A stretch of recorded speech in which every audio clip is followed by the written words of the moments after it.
(300m) 바깥까지 튀어나온 돌. 발파의 위력은 아파트 10채를 단번에 무너뜨릴 정도다. 삼풍백까지는 생각만 나는 거야. 젊은 총각 이렇게 하고 산다고 생각을 한번 해봐. 공포의 아파트가 돼버린 삶의 터전. 평화로웠던 주민들의 삶을 앗아간 것은 과연 뭘까요?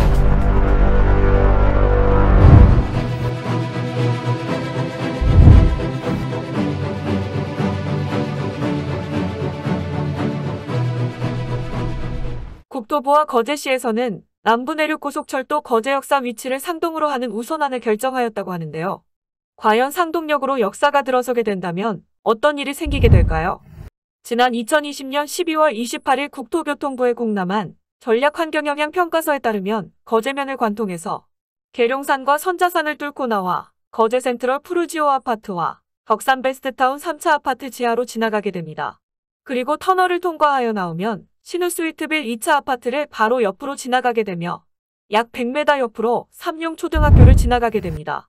전략환경영향평가서에 반영된 반경 약 500m 이내의 아파트로는 거제 상동 1스테이트, 신우스위트빌 1차 아파트와 거제 SK뷰 아파트, 대하푸른솔 아파트, 3호 르네상스, 파크아데라임, 청목아데라임, 삼성명가타운, 거제라푸름, 명성스타리움, 주영 에이스빌, 3도 아파트, 거제 남문 아파트, 주영 에이스빌, 영진 르네상스, 명성스타리움, 거제거원 아파트가 포함되게 됩니다. 반경 500m 이내 아파트와 빌라 기준으로 약 6,400세대, 4인 기준으로 계산하면 약 24,000여 명이 철도 공사의 영향을 받게 될 것이고, 아이들이 공부하는 학교는 삼룡초, 거제상문고, 거제고현초, 거제고현중과 계룡초, 총 5개 학교가 영향권에 들어가게 됩니다. 거제면을 관통하면서 외관 초등학교 100m 내에 기차 노선이 있음을 감안하면 총 6개 학교가 직접 영향권에 들어있음을 알 수 있습니다. 과연 KTX 터널 공사 진행 시 어떤 문제점이 있는지 타지역 공사 진행 시 발생한 문제점을 알아보겠습니다. 철도 소음으로 인해 인근 주민들의 고통이 커지고 있습니다.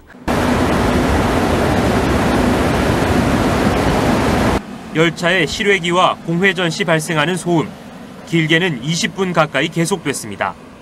소리가 굉장히 여름엔 뭐 에어컨 소리나 못하네요.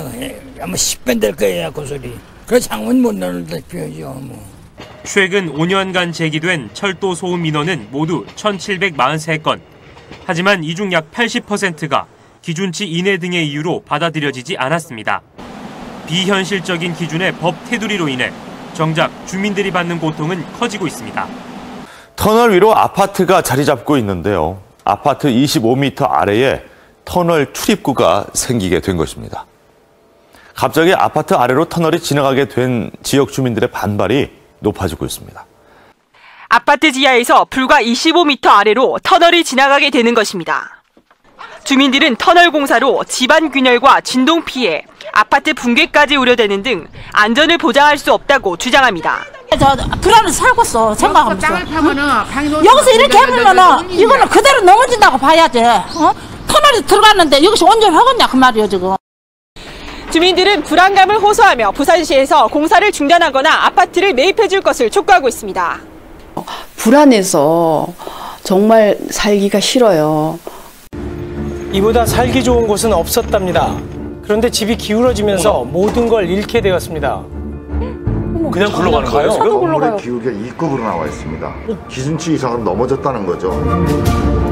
갈라지고 부서지고 온전한 곳을 찾아보기 힘든데요. 도무지 이곳에서 살 수가 없다는 주민들. 주민들은 앞으로 소송까지 불사하겠다는 입장이어서 천마산 터널을 둘러싸고 주민들과 부산시의 갈등은 장기화될 조짐을 보이고 있습니다. 앞선 영상에서 본 것처럼 KTX 거제 역사가 상동 지역으로 들어온다면 공사를 진행하는 약 5년 동안 터널 발파로 인한 진동과 소음 피해가 막심할 것이고, 수십 대의 토사 운반 차량 운행으로 인해서 상동 지역 교통 혼잡은 극심해질 것입니다. 먼지와 소음과 진동으로 인해 거주민들의 일상생활이 무너질 것임은 물론 6곳의 학교에서 공부를 하는 아이들의 학습권과 안전권 또한 보장될 수 없을 것입니다. 계룡산 관통 터널 공사를 진행하면 과연 얼마나 많은 토사가 나오게 될까요? 단선철도 노선 시공 기준으로 약 80제곱미터의 굴착을 단면적으로 가정할 경우 계룡산 터널 구간 길이 약 4.5km의 토사 비중을 2.5톤 세제곱미터로 계산하면 80 곱하기 4,500 곱하기 2.5톤은 90만 톤, 25톤 덤프트럭 기준으로 약 3만 6천 회의 차량이 나가게 됩니다. 이를 절반만 상동 지역으로 나간다고 생각할 경우 1,800회의 차량 운행과 터널 발파를 6개월 동안 진행하게 되면 하루 평균 100회를 차량으로 6개월 동안 토사를 반출하게 될 것입니다. 5년간의 대규모 공사가 끝난 후에도 하루에 17에서 18회 운행하는 고속철도의 진동과 소음으로 인해 생활에 막대한 지장이 발생할 것으로 예상됩니다. 가뜩이나 번잡한 도심 속으로 기지창과 창정비 시설까지 포함한 종착 역사가 들어서면서 극심한 교통난이 예상되며 거주민과 관광객 모두에게 불편이 가중될 것입니다. 이 같은 문제점에도 불구하고 거제시와 국토부는 상동 역사안을 우선안으로 하여 일정을 강행하고 있습니다. 국고 낭비와 환경 파괴뿐만 아니라 거주민들의 생활을 파괴시키는 KTX 거제 역사 상동안은 과연 누굴 위한 것인가요? 시공사의 배불리기와 역세권 개발로 인한 이익을 얻는 극히 일부를 위해 수많은 거제 시민이 막대한 피해를 받아야만 하는 것인가요? 거제시는 거제의 앞날을 위해서 진지한 고민을 다시 한번 진행해 주시길 바랍니다.